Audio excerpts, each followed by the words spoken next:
Bonjour à tous. Alors cette vidéo a essentiellement pour but de donner un sujet à spiritualité pour que nous puissions tous collectivement évoluer au mieux sur cette terre.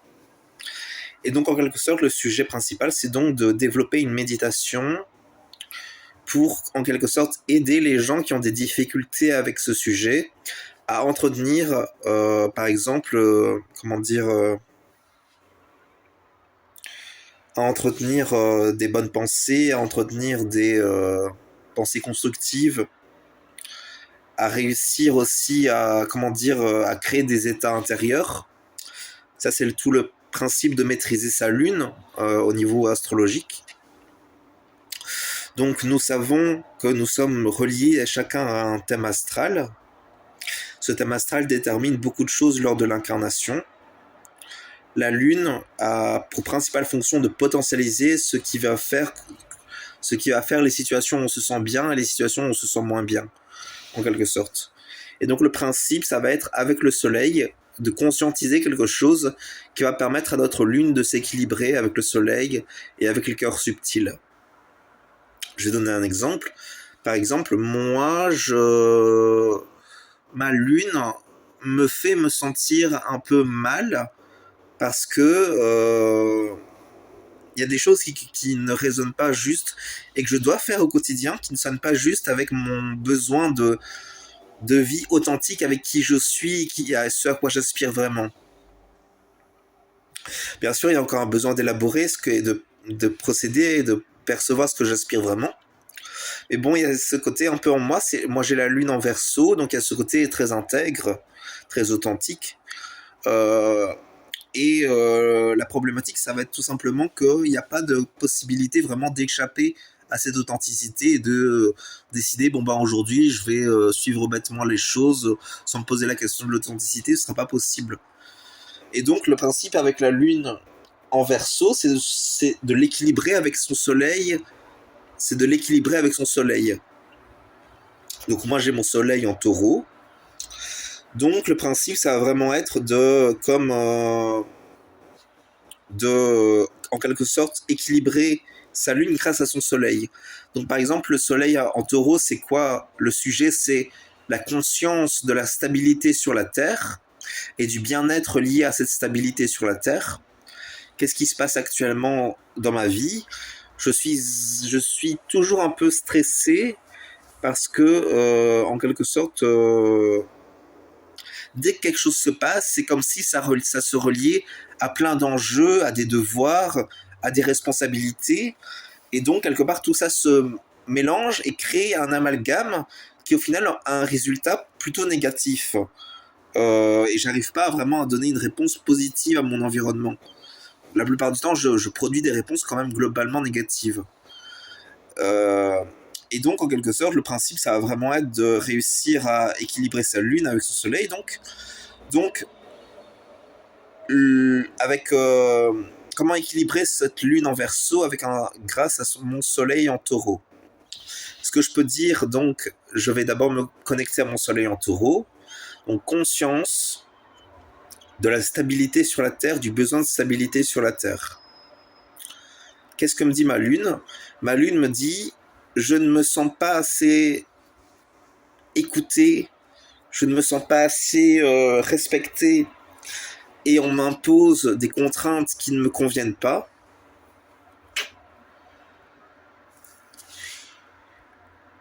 Mon soleil en taureau, qu'est-ce qu'il va dire? Il va apporter de la conscience par rapport à ma stabilité sur ma terre. Il va me dire, d'accord, on vit ça, mais comment peut-on le gérer? Comment la conscience solaire va venir comme indiquer plusieurs possibilités. Ça, c'est le mental aussi qui indique ça. Est-ce que on va simplement s'opposer à tout le monde autour de soi, ou est-ce qu'on va obéir aux indications de l'environnement, ou est-ce qu'on va chercher à influencer notre environnement, ou est-ce qu'on va chercher à créer une possibilité d'alternative? Alors moi, dans ma vie personnelle, on va dire, fonctionner de manière plus ou moins harmonieuse pour entretenir une certaine stabilité avec mon environnement. Mais pour globalement, le sujet, ça va être pour tous les gens qui ont des difficultés lunaires, ça va vraiment être de, en quelque sorte, stabiliser sa lune grâce à son soleil. Par exemple, c'est le soleil qui va créer des émotions à la lune. Par exemple, actuellement, je suis seul dans ma chambre, je me sens bien. Je me sens bien, et parce qu'il n'y a personne qui me stresse, il n'y a pas d'informations à traiter, donc c'est sujet à comme une détente. À côté, il y a quand même les émotions qui sont là et qui travaillent, qui sont comme en colère. Et donc j'ai à traiter ces informations au regard de mon soleil. Donc mes émotions, elles sont en colère, elles veulent se révolter contre l'État, contre tout le monde. Et mon soleil, il dit, ok, faisons quelque chose, mais essayons de rester calme et de créer quelque chose d'harmonieux, collectivement parlant. Donc le principe, c'est vraiment de trouver une réponse, dans laquelle on se sent bien, dans laquelle mon intégrité est respectée, dans laquelle mon besoin de bien-être lunaire est respecté, et c'est relié aussi à la stabilité sur la Terre. Ah, j'ai du mal à accéder vraiment à l'information. Je suis un peu dans le flou, hein. Je suis vraiment fort dans le flou. J'arrive pas vraiment à accéder à l'information dont j'ai besoin.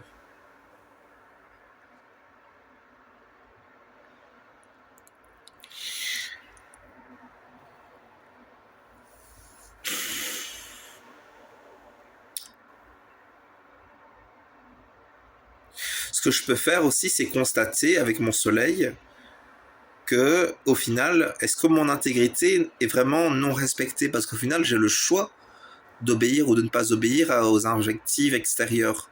J'ai le choix. Simplement, ça va créer des problèmes et tout ça. Donc forcément que je vais un peu une part de moi va tendre à vouloir suivre les injonctions extérieures. À côté, il y a ce côté aussi de genre, on peut vivre autrement sans forcément obéir à une figure autoritaire, et en vivant équilibrement avec les autres aussi. On peut vivre ainsi aussi. Donc là, c'est toute la complexité de la situation qui est mise en lumière.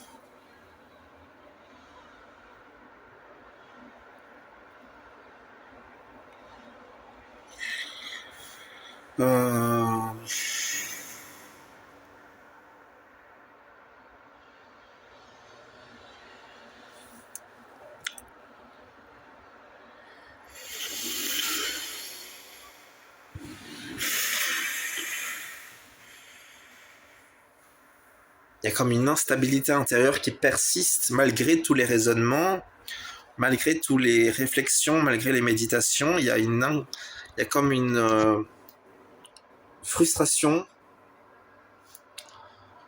Et donc c'est ça le principe vraiment de la méditation que je voulais dire dans cette vidéo. Donc ce que je veux en quelque sorte pas vous apprendre, mais vous transmettre l'information, c'est en quelque sorte de prendre conscience avec son soleil de certaines informations qui vont venir nous aider à calmer notre lune.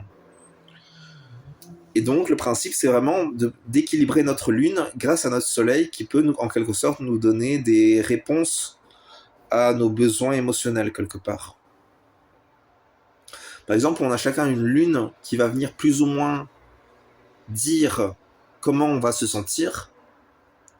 Typiquement, une lune en Verseau comme moi, il y a un besoin d'individualisme et qu'on respecte mon individualisme. À côté, une lune en Taureau, ça va être peut-être le besoin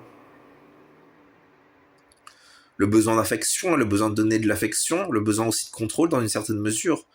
Une lune en Cancer, ça va vraiment être le côté très émotionnel, très rattaché à ses proches. Et ainsi de suite. Et donc avec mon soleil en Taureau, il y a vraiment un travail à faire d'équilibre entre d'un côté le soleil, qui vient comme apporter une conscience qui permet l'équilibre de la lune. Donc il y a ce côté, est-ce que mon soleil et ma lune sont en harmonie l'un avec l'autre? Est-ce que mes besoins émotionnels sont en harmonie avec ma conscience? Typiquement, dans un thème astral, c'est le côté des relations et des modes qui relient le soleil et la lune. Donc ça peut évoluer au cours d'une vie. Il n'y a pas vraiment de mauvaise ou de bonne relation, même si ça tend quand même plutôt, dans une certaine mesure, pour certains, à se révéler vrai.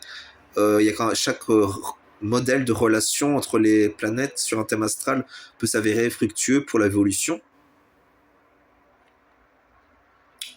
Et donc le principe, ça va être d'harmoniser les choses et de comme trouver une situation harmonieuse entre les deux points de vue. Sans forcément tolérer des choses qui ne nous conviennent pas. Parce que c'est comme ça, quoi.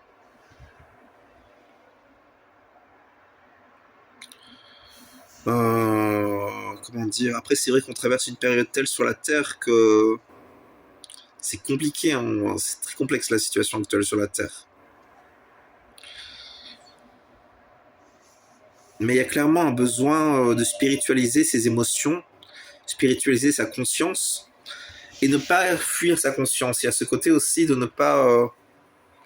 Parce qu'il faut savoir que quand on fuit sa conscience, moi je le fais souvent malheureusement, eh ben ça tend à nous déconnecter de notre vie intérieure, et ça tend à nous empêcher d'évoluer, en fait, en quelque sorte. Alors que si on se connecte à son expérience intérieure, le potentiel d'évolution est plus facile. Il y a vraiment un travail à faire par rapport à ça chez les gens qui tendent à fuir leur conscience. Un travail d'intégration et de respect de la conscience, de l'écoute et de la réponse, cohérente par rapport à sa conscience.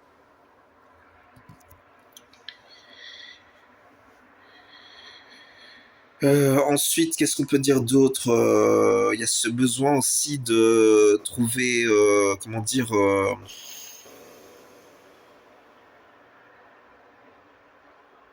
des états spirituels qui apportent de la nourriture, donc qui développent l'âme, qui nourrissent l'esprit, qui permettent à l'esprit de s'exprimer, de fonctionner, qui permettent aussi au corps de vivre correctement sur la terre. Donc tout ça, c'est des états spirituels qui sont reliés notamment à nos anges de la Kabbale. Il y a ce côté vraiment important avec les anges de la Kabbale, donc de réussir à utiliser nos qualités angéliques selon nos anges de la Kabbale pour en sorte en faire des bonnes, en déduire une bonne, un bon fruit à partir de ces anges-là, de ces énergies qui nous sont offertes pour pouvoir vivre avec elles en quelque sorte. Parce que certains vont dire que ces qualités seraient mauvaises, que ce seraient des archontes. Il y a un côté, c'est pas entièrement faux, il y a un côté, c'est un peu vrai. Mais faut bien comprendre que le principe, c'est de accueillir la qualité et de ne pas trop considérer le côté négatif de l'ange. Il y a ce côté-là vraiment très important dans le chemin spirituel avec les anges de la Kabbale, qui est très important. Et quand on apprend à vraiment cultiver le côté positif, se nourrir du côté positif, le méditer, voir comment on peut le pratiquer dans sa vie, et ben c'est comme ça que les anges de la Kabbale deviennent plus faciles et vraiment nous accompagnent sur le chemin pour que nous puissions en quelque sorte mieux vivre collectivement. Ensuite, après, donc c'est des états spirituels. Par exemple, moi, j'ai le travail de développer la pensée, donc la pensée analytique, la capacité à analyser, à mesurer les choses avec le Capricorne, à vraiment à pas forcément comprendre, mais c'est quand même un peu relié, c'est même très relié, à déduire, à étudier, à faire de la science avec le Capricorne.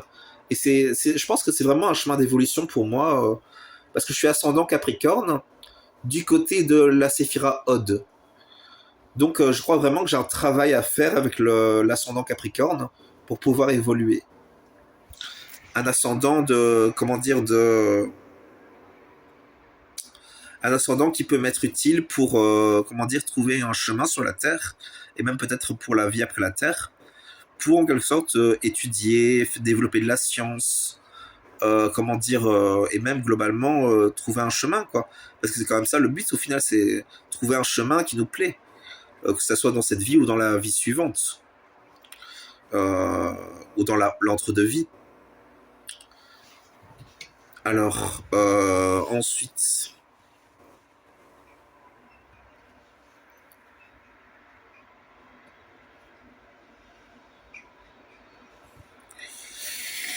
qu'est-ce qu'on peut dire d'autre sur l'évolution de la conscience, spiritualité, méditation, analyse? Il y a ce besoin aussi de, comme,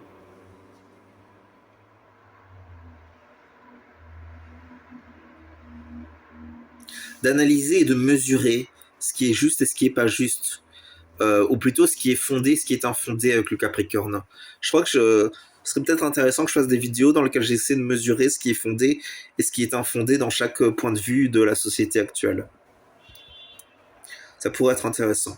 Enfin bon, là, j'arrive plus à faire la vidéo, mais bon, je crois que vous avez compris le principe, c'est vraiment travailler avec son champ de conscience solaire. Ce qui peut être intéressant, c'est de donc méditer le signe solaire, et à partir de ce champ de conscience solaire, travailler avec sa lune pour ceux qui ont des difficultés lunaires, qui ont des difficultés au niveau des émotions. À côté, il y a les gens, ils vont... Il faut savoir qu'on a tous un chemin, en quelque sorte, mais plusieurs chemins aussi. On a tous un chemin à pratiquer, et c'est relié vraiment aux anges de la Kabbale. Donc vraiment, si vous voulez recevoir l'héritage divin, c'est des mots je sais pas, mais c'est vrai, en fait, c'est vrai. Hein. Si vous voulez hériter de l'héritage divin, il faut vraiment s'intéresser aux ces anges de la Kabbale et les étudier, ou au moins essayer de méditer sur ce qui se dit sur ces anges-là. Essayer de connaître ses qualités kabbalistiques pour en quelque sorte évoluer avec elles. Et c'est comme ça qu'on apprend vraiment à comment dire, à vivre avec elles, parce que c'est vraiment elles qui nous donnent quelque chose de positif dans nos vies. Typiquement, quand on s'intéresse aux grandes personnes, ce sont toujours des personnes qui ont réussi à travailler avec leur qualité angélique. Tandis que les gens qui, quelque part, périclitent ou qui ont des problèmes dans la vie, sont des gens qui n'arrivent pas à travailler avec leur vertu angélique, leur qualité angélique de la Kabbale. Donc vraiment, il y a ce besoin de travailler avec ses qualités angéliques, besoin de méditer son soleil, sa lune. Après, bon, chacun a son avis, bien sûr, mais moi, je pense vraiment que c'est un bon chemin de travail pour travailler sur sa vie intérieure. Typiquement, ce qui peut être intéressant, c'est, imaginons, vous vous ennuyez et vous vous dites, je veux vivre quelque chose, mais je ne sais pas ce que je veux vivre. Bon, on peut analyser de plusieurs façons. On peut dire qu'il n'y a pas forcément besoin de vivre quelque chose. Ça, c'est une sagesse. On peut aussi dire que si la personne tient vraiment à vivre quelque chose, eh ben, elle peut méditer sur quelque chose à faire. D'ailleurs, ne dit-on pas que c'est l'ennui qui amène la trouvaille de ce qu'il faut faire, quoi. Il me reste du café. Ah, il me reste du café. Mais vraiment, il y a ce besoin de